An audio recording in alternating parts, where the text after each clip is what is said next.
1, 2, 3, 4, 5.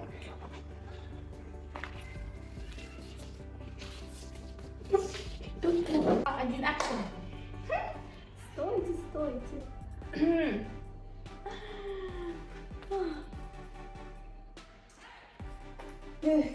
Да. Поехали. А что, я должна просто... У меня здесь подготовлен список вопросов. Это блин, да? Да. Начнем с первого. Всем привет, здравствуйте, вы опять на моем канале. И сегодня у нас в гостях моя сестра Людмила. Всем привет.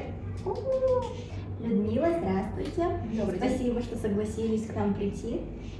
Думаю, это хорошая идея, инициатива рассказать о своем опыте, так чтобы другим было легче это преодолеть. Кстати, идея у нас от наших любимых подписчиков. Дорогие подписчики, в основном это мои родственники. Спасибо вам за идеи. Если у вас есть еще какие-то вопросы, которые вы бы хотели увидеть на этом канале, пишите их в комментариях. Итак, Люда, с чего вы хотели бы начать? Ну, можно начать с ситуации. То есть ситуация была такова, что наша младшая сестренка Татьяна окончила университет, и вроде бы все хорошо, она дома, в семье, устроилась на работу, и все ожидают успеха, счастья. А тут вдруг она увольняется с работы и сидит дома. Мы сначала подумали, что, ну ладно, бывают периоды, человек в поиске себя, наверное, рассматривает варианты, очень много всего навалилось, и очень много, наверное, вариантов. Возможности переезда в другие страны, возможности работы, начало карьеры. А потом мы заметили тенденцию, что Таня все реже выходит из дома, и уровень ее активности падает. Мы подумали, ну, бывает, человеку, возможно, нужен отдых, ну, устал человек. А потом это уже стало более тревожно, потому что Таня стала меньше и меньше общаться с друзьями, с родственниками, очень снизилась активность онлайн, что для нашего времени очень не характерно для молодой девушки. И она все неохотнее стала выходить из дома, а потом уже просто оставалась в своей комнате и в основном спала. Это мне рассказывала наша другая сестра Ольга, которая жила вместе с Таней. Здесь мы вставим ее комментарии тоже. Вот. И по словам Оли, Таня все время лежит. И я у нее спрашивала, она, ну что, она в телефоне, может быть, что-то там читает? Нет. Книжки читает? Нет. Фильмы смотрит? Нет. А что делает? Просто лежит или спит. Кушает, ну так редко, хотя заметно уже снизился вес. Сейчас он восстановился, как вы можете видеть. Сейчас, слава богу.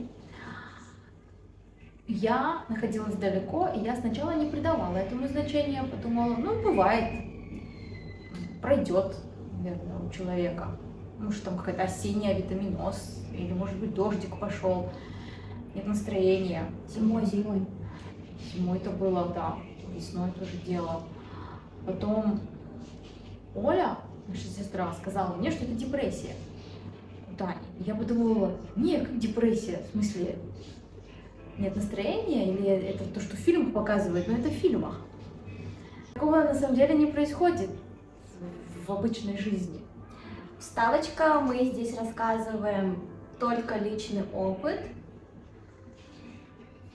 Через то, что мы прошли. Да. Да, мы этого не ожидали. То есть на тот момент это было мнение моей сестры, что такого не бывает. Это было почему?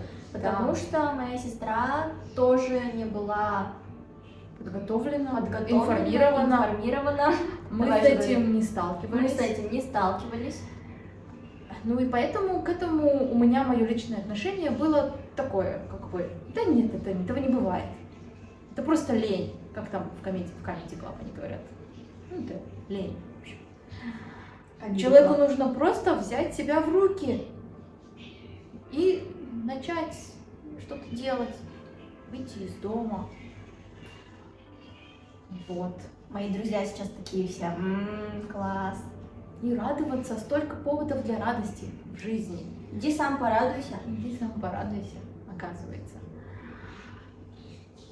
И это что-то, чего никогда не ожидаешь. Вот. Но мы знали, что это происходит, знали, что это есть такие люди, которые сталкиваются с депрессией. С депрессией. Но не думали, всякими что это расстройствами. произойдет с кем-то из наших родственников, близких. Да. А потом, в какой-то момент, Оля, наша сестра, средняя, молодец, взяла Таню и отвела ее к доктору, к специалисту, психологу, психиатру. И когда она прислала мне заключение, то есть я увидела по телефону бумажку, на которой врач, то есть доктор в халате, с медицинским образованием человек, написал после слова диагноз депрессия средней степени. И в этот момент это стало реально. То есть теперь это существует. Авторитетное мнение врачей. Всем врачам респект. Вы делаете наш мир лучше. Да, однозначно, вы помогаете. И получается, что у Тани реальная вещь депрессия. Тут начались страхи, тревоги, еще больше, чем их было.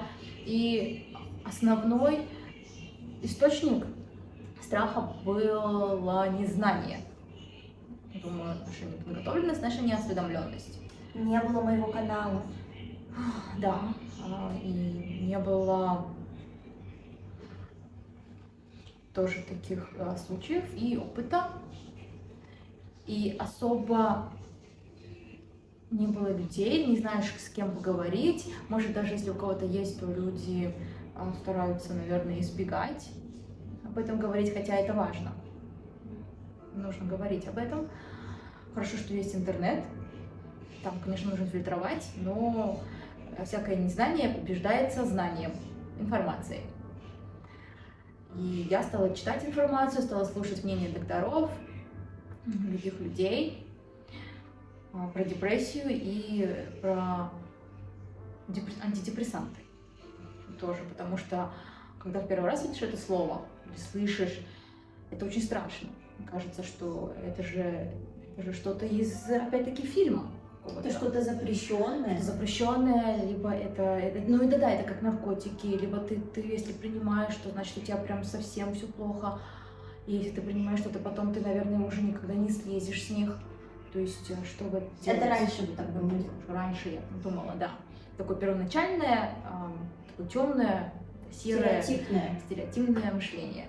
А потом, когда я стала читать об этом, то я все больше и больше узнавала об этом, и, соответственно, у меня появлялась уверенность в том, что это можно преодолеть и что этим нужно заниматься. А это как другая болезнь, только по-другому, в голове. Не физическая, а психологическая, психическая.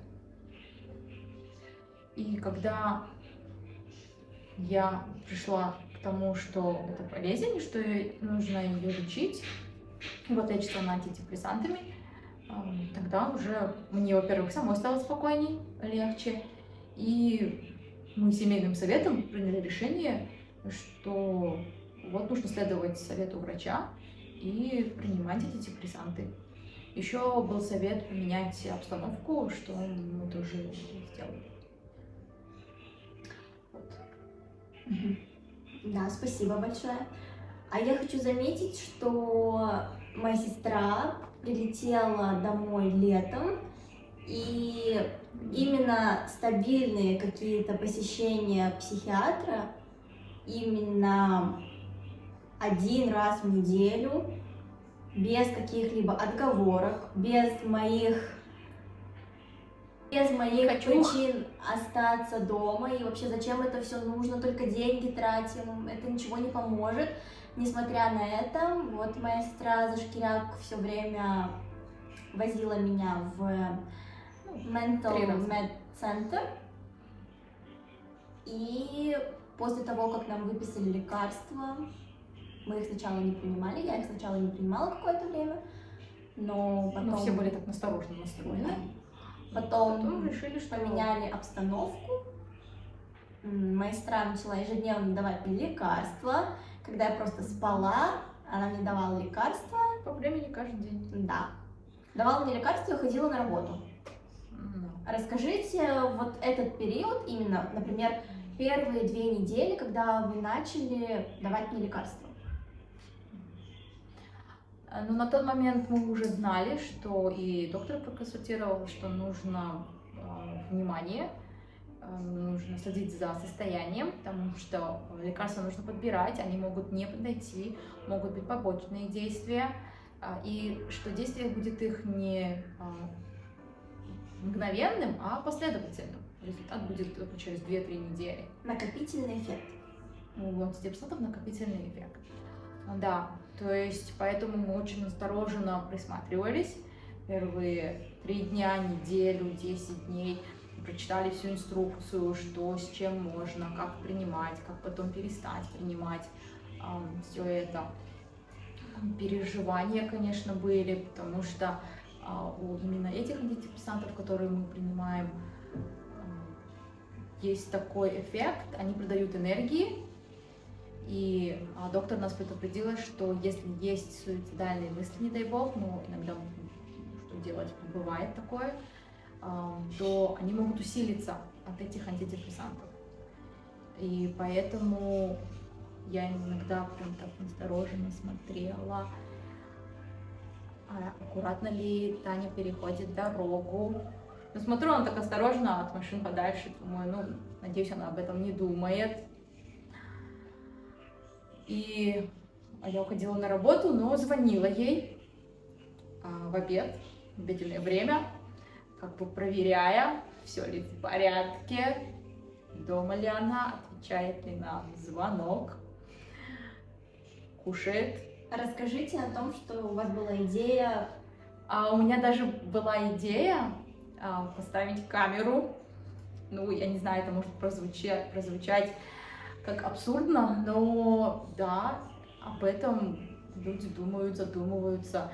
Один из советов докторов был начать принимать антидепрессанты в их клинике, что тоже это не плохой совет, это хороший совет. Они наблюдают, пациенты находятся под наблюдением, и за ними им оказывают уход, поддержку, как физически, так и морально. Но в нашем случае, слава богу, обошлось без этого. Слава богу, Таня у нас... это что-то такое прям. Слава богу, обошлось. Нет, без камеры. Так и говори. Да, обошлось без камеры. Договаривайте. Кат. Это мне все монтировать потом. Кат. Передаю привет, Ну, в нашем случае обошлось без камеры. Это были такие мысли, одни из тех мыслей, которые посещают. И вот именно они и являются страшными.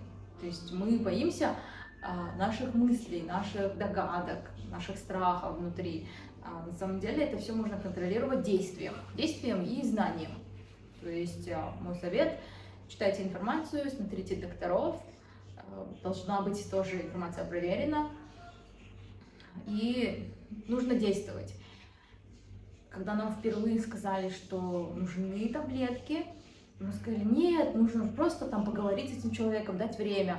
И тот первый врач, с которым мы обратились, она сказала, что монотерапия, значит, только терапия, разговоры не помогут. Нужна помощь медикаментозная тоже. Вот. И сейчас после 2-3 месяцев лечения комплексного есть заметные продвижения, успехи, можно сказать, такие еще промежуточные, но произошел сдвиг уже где-то через месяц. Я заметила, что Таня становится немного более активной, еще не в той норме, которая она была раньше, до этого, но уже какая-то инициатива стала появляться, как то, например, давай нырнем в бассейне. Это, по-моему, немножко к суицидальным мыслям. Давай нырнем, не вы. Нет, это было вот именно что какой-то такой игровой формат какого-то действия. Также где-то через месяц согласилась на мое предложение выйти самой из дома. До этого это было только все, пойдем вместе, давай я тебя подтолкну немножко. А это прям, говорю, может, ты там сходишь там, в торговый центр. Он сказал, да, и прям сходила. Знаете, это уже большой сдвиг, я считаю. Я не помню этого. Да, а уже через 2 месяца уже можно сказать, что человек вернулся в свою норму. Потому что в обычном состоянии до этого все время Таня у нас очень активная, очень позитивная, шутки шутит там. Вот. Это называется эпизод. Внутри Да. эпизода человек, как будто бы вы не узнаете человека. Да, были такие моменты, когда было видно, что Таня, например, в эпизоде, она хочет что-то сделать, у нее есть какая-то даже привычка, там, например, помочь, знаете, там, сумками, и как будто бы есть какая-то борьба внутри, но как будто бы нет совершенно энергии, и она как будто хочет, но у нее не получается. Она не может, либо все как-то очень замедленно. Вот это эпизод. Спасибо. Да, и можно тут включить видео с ящерицей, как мы боролись. В какой-то момент заползла в квартиру ящерица. Да, Это прям- было внутри моего эпизода, Да, это было. но в начале. это меня взбодрило как-то. Ну, пришлось, потому что страх взял свое, и нужно было ее отпустить на волю. Ну, не в той степени взбодрила, как обычно. Ты бы, а в обычной ситуации ты бы вскочила, взяла бы этот веник, стала бы им махать. А здесь ты такая вроде встала и такая, ну давай, и наблюдаешь, и думаешь, лишь бы она на меня не упала, потому что убежать я сейчас, кажется, не в состоянии. Нет, я бы и вне эпизода сказала бы, вы давайте разбирайтесь, я, пожалуй, пойду выйду. Когда она там на воле на улице будет, я зайду. Как говорится, если в вашем доме появился паук, теперь это его дом.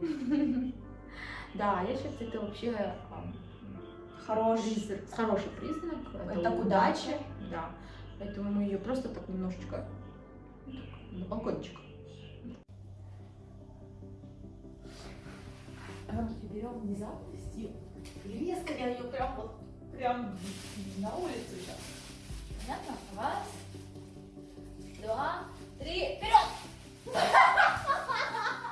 Я уже вижу, что она до улицы не долетает. Давай, кадрчик! Раз, давай, вообще не пофиг. Видишь? Ура! И кадр, кстати.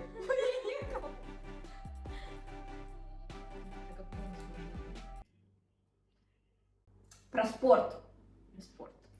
Будучи внутри эпизода, мне вообще не хотелось ходить в спортзал, мне не хотелось даже Вообще дома никуда ходить. заниматься йогой и вообще какой-то такой спортивной активности, которая помогает не только вашему физическому здоровью, но и ментальному, вообще не было мыслей. И получалось так, что каждый день после работы моя сестра под угрозами. идем. Просто мы идем, и все, и нет никакого выбора другого. Да. А если у тебя нет другой какой-то идеи, например, побегать в парке, то мы идем в спортзал. И все. Да, и это помогло не то чтобы выйти из эпизода, это помогло не заработать пролежни внутри эпизода. Да. Поэтому... Ну и как бы мышечное тоже здоровье, иначе Да. все там застаивается. Поэтому спорт, ЗОЖ, занимайтесь спортом. Да. Для родственников и близких хочу сказать, что это совет врача тоже, что нужно тормошить. Нужно тормошить человека. Нет, в нет, эпизоде. подожди. Нужно не тормошить человека, нужно, во-первых, обратиться к специалисту, Мгм. чтобы психиатр подобрал вам корректное, подходящее вам лечение, потому что если ты будешь потому что если вы будете просто тормошить человека, а он при этом не получает вот эти все, у него не вырабатываются нейромедиаторы, то это наоборот еще хуже сделает. Ему захочется Он еще будет больше чувствовать- отдалиться. Да, он И будет закрыться. чувствовать какое-то давление, вину, тормошить в том смысле, что вот он хочет лежать, ничего не хочет делать, но вы говорите, все, мы сейчас с тобой сходим в джим, в спортзал, полчаса побегаем на беговой дорожке, там йога просто или что-то зарядка, и все, и ты возвращаешься к себе в свое темное царство. Хотя бы так, если вы видите, что он способен на выход в спортзал. Да. Ну или в магазин сходить, что-то приготовить, что-то на бытовом уровне тоже, как-то прибраться. Но мы помним, это в тот момент, когда человек проходит терапию медикаментозную вместе с вариантом какого-то психологического лечения, либо просто когнитивно-поведенческая терапия. Да, такой дополнительный вопрос. Сколько ты зарабатываешь? Камеру. Зарабатываю Нет, хорошо, но потолка нет. хотелось бы больше. Хотелось бы пробить все-таки этот потолок, да. Потолка нет. Потолка нет. Как я вам говорю, что потолка нет. Вселенная безгранична. Вы можете все. Если вы решите зарабатывать 1 миллион, 3 миллиона, 10 миллионов, вы обязательно будете зарабатывать столько. Потолок только в вашей голове.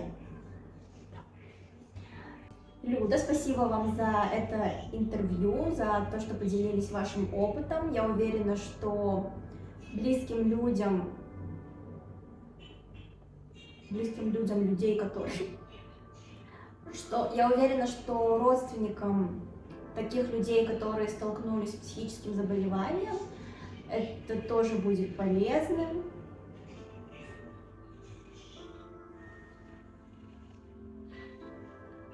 Они поймут, что они не одни сталкиваются с такими какими-то жизненными трудностями. О том, что поддерживать такого человека важно. Не нужно отказываться от него, обижаться, злиться. Нужно прежде всего убедиться в своем психическом здоровье. для этого И есть я. стабильности. Все записывайтесь ко мне на сессии. И нужно помочь. И еще очень важно, нужно просить помощи. Очень многие люди не знают, к кому обратиться, как обратиться, и просто держат это в себе. И принимать помощь, да. Да, это здорово на самом деле, обращаться, задавать вопросы, просить помощи и узнавать новую информацию, быть открытым. Да. И последний, пожалуй, самый главный вопрос нашей передачи. В чем сила? Сила знаний. Сейчас. Ой, блин, я здесь мороженое ела. Всем еще раз привет. Итак, через полчаса вы поедете в аэропорт, поедете в Ташкент. Что вы планируете там делать? Увижу с семьей. Я подруга выходит замуж. Поздравляем! Да. И вот я буду на мероприятии. А это очень круто. Да. Ставьте лайк, если вы тоже договаривались когда-то с подругами, с друзьями, что обязательно будете тусить на их свадьбах, на всех мероприятиях. И выполняете это обещание. Через какое-то количество лет вам 35.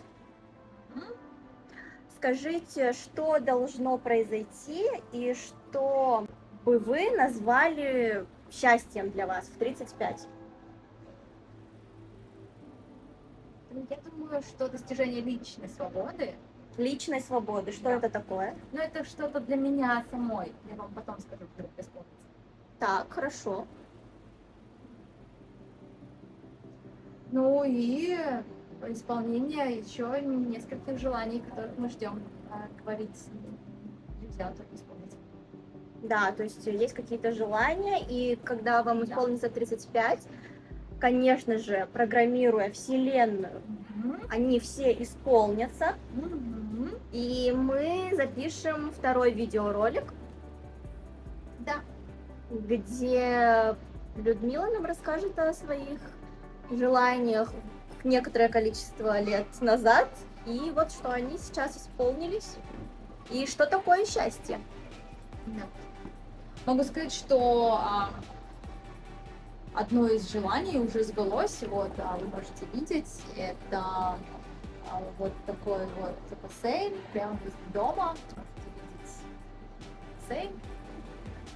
То есть, когда я увидела его в первый раз, то я подумала, ой, как красиво, и было бы круто жить в квартире, доме с таким вот видом и купаться вот в этом бассейне. Расскажите, о чем вы мечтали в детстве. В детстве я мечтала, прям видела себя такой особой занятой и очень Ой, известной. извините. Да-да-да, рассказывайте, мне тут Мгм. позвонили. Ага. И я представляла, как мне звонят по мобильному. Тогда мобильные были очень редкие телефоны, все звонили, вот так вот набирали. Я буду вот так вот ходить, мне будут звонить там насчет биржевых торгов, я буду заключать миллионные сделки, еще у меня будет своя компания, и меня будут преследовать папарацци, потому что еще, наверное, я была рок-звезда или поп-звезда какая-то в моих мечтах. Потому что все это прям накладывалось друг на друга. Я прям даже не успевала то давать концерты, мне нужно было то сниматься в кино, то заключать бизнес-сделки. Ну вот. Так что мечтайте, все сбывается. Кстати, Людмила занимается инвестициями. Кто хочет открыть брокерский счет в Дубае или же давно хотел заняться инвестициями, но у него нет возможности напрямую покупать акции или связаться с хорошим брокером, обращайтесь к Люде. Мгм. И еще моя сестра отлично поет песни Шакиры. У-у-у. Шакира. Если вам будет интересно, когда-нибудь я запишу, как моя сестра поет. Все. На сегодня всем пока, всем спасибо. А почему удачи. вдруг это вообще-то мой канал? Ну, жарко, давай быстрее. На сегодня мы завершаем. Жизнь прекрасна. Всем пока.